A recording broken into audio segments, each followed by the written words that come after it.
اعوذ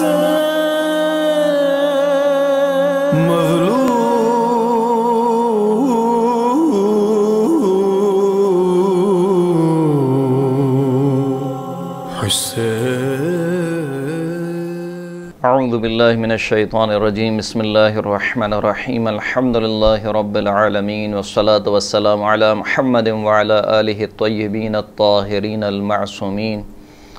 واللعنۃ الدائمۃ علی اعدائہم اجمعین اما بعد فقد قال رسول اللہ صلی اللہ علیہ وآلہ وسلم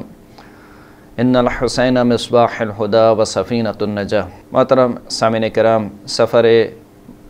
کربلا کے سلسلے میں گفتگو کا سلسلہ جاری ہے۔ امام حسین علیہ السلام مدینے سے نکل چکے ہیں اور مکہ کی جانب تشریف لے جا رہے ہیں۔ مکہ کی جانب جاتے ہوئے امام حسین علیہ السلام نے اس آیت کی تلاوت کی، فخرج منها خائفا يترقب قال ربی نجنی من القوم الظالمین۔ جب حضرت موسیٰ علیہ السلام فرعون کے خوف سے مصر سے نکل رہے تھے تو حضرت موسیٰ نے اس وقت یہ کلمات کہے تھے کہ جس کو خداوند کریم نے قرآن مجید کی آیت قرار دیا کہ جناب موسیٰ خوف کی عالم میں نکلے اور اپنے پروردگار سے دعا کی کہ پروردگار مجھے ظالم قوم سے نجات دے۔ اولیاء خدا پر جو خوف ہوتا ہے وہ اپنی جان کا خوف نہیں ہوتا۔ الا ان اولیاء اللہ لا خوف علیہم ولا هم یحزنون۔ آگاہ ہو جاؤ کہ جو اللہ کے اولیاء ہیں نہ تو ان پر کوئی خوف طاری ہوتا ہے اور نہ ہی وہ غم و اندوہ کے عالم میں ہوتے ہیں۔ ان کا جو خوف ہوتا ہے وہ اصل خوف یہ ہوتا ہے کہ جس مقصد کے لیے خداوند کریم نے ان کو چنا ہے ایسا نہ ہو کہ وہ مقصد فوت ہو جائے۔ اور اولیاء خدا کا مقصد ایک ہی ہے کہ وہ خلق خدا کی ہدایت کریں، ایسا نہ ہو کہ ایک بڑی خلقت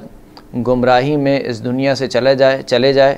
اور وہ ہدایت نہ لے سکے۔ سید الشہداء کا بھی جو خوف تھا وہ خوف اگرچہ کہ ظاہری اعتبار سے اگر دیکھا جائے تو ایک روایت بھی ہمیں ملتی ہے کہ اس رات میں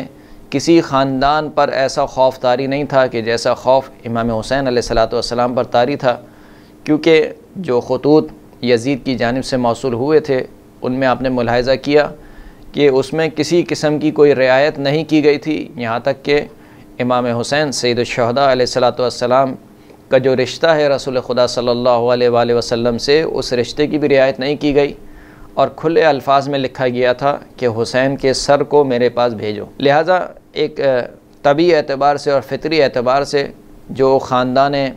رسالت ہے، خاندان نبوت ہے، جو غیر معصوم ہستیاں ہیں، ان کے اوپر یقیناً ایک خوف طاری تھا، لیکن سید الشہداء کا جو خوف تھا وہ خوف کبھی بھی ان کی جان کے متعلق نہیں تھا۔ تو بہرحال اس خوف کے عالم میں سید الشہداء نکل رہے ہیں، اور اس کی سب سے بڑی دلیل یہ ہے کہ سید الشہداء نے جو راستہ اختیار کیا ہے وہ راستہ جو ہے وہ وَلَزِمَ الطریق العظم، شارع عام تھی۔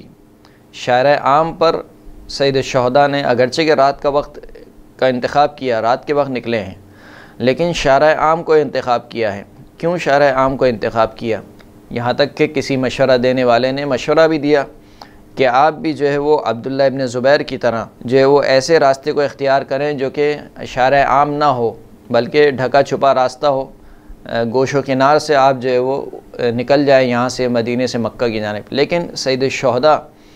شارع عام کو انتخاب کر رہے ہیں۔ اس کی وجہ کیا ہے؟ اس کی وجہ وہی ہے جو ہم نے پچھلے بھی گفتگو میں بیان کی کہ سید الشہداء کا مقام و مرتبہ امت کے سامنے بالکل واضح ہے، لہٰذا امت سید الشہداء کو قتل نہیں ہونے دے رہی۔ یعنی ایک طرف سے امت کو یہ بھی افسوس ہے کہ سید الشہداء مارے جائیں گے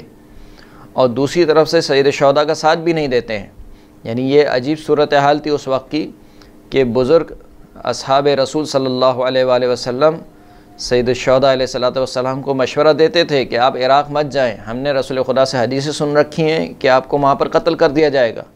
یعنی یہ مشورہ ظاہر سی بات ہے عقیدت اور محبت کی وجہ سے تھا، لیکن دوسری جانب سے وہ امام حسین کا ساتھ بھی نہیں دیتے تھے، کیونکہ ابھی آپ آگے جا کے انشاءاللہ احادیث کا ملاحظہ کریں گے کہ جن احادیث میں کہا گیا ہے کہ دیکھو جب سید الشہداء نکلے اور سید الشہداء کربلا کا سفر اختیار کریں تو تمہیں ان کی نصرت کرنی ہے، تمہیں ان کی مدد کرنی ہے، تو کیوں ان احادیث پر عمل نہیں کیا گیا؟ تو بہرحال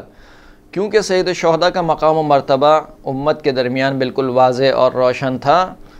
لہٰذا سید الشہداء نے شارع عام کا انتخاب اس وجہ سے کیا کہ امت سوچنے پر مجبور ہو جائے کہ بالآخر وہ کیا واقعہ ہوا کہ رسول کا گھرانہ مدینہ چھوڑ کر جا رہا ہے، وہ مدینہ کہ جہاں پر سید الشہداء کے نانا کی حکومت تھی، وہ مدینہ کہ جہاں پر سید الشہداء، جس مدینہ کی گلیوں میں سید الشہداء کو رسول خدا نے اپنے کاندھوں پر سیر کرائی ہے، وہ مدینہ چھوڑ کر جانا پڑ رہا ہے۔ اور کیسے جا رہے ہیں کہ فقط ایسا نہیں ہے کہ مردوں کو لے کر جا رہے ہیں، بلکہ خواتین بھی ساتھ ہیں، بچے بھی ساتھ ہیں۔ تو آخر یعنی سوچنے ایک لمحہ فکریہ امت کو دینا تھا کہ دیکھو میں جو شارع عام سے نکل رہا ہوں، کیونکہ جب ہر شخص دیکھے گا کہ سید الشہداء نکل رہے ہیں مدینے سے تو ہر شخص کے ذہن میں بالآخر ایک سوال اٹھے گا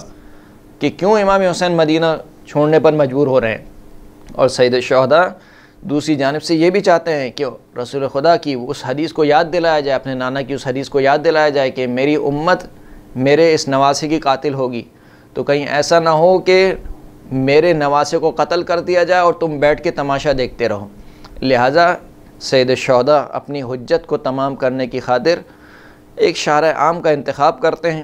یہاں تک کہ سید الشہداء کے قدم مبارک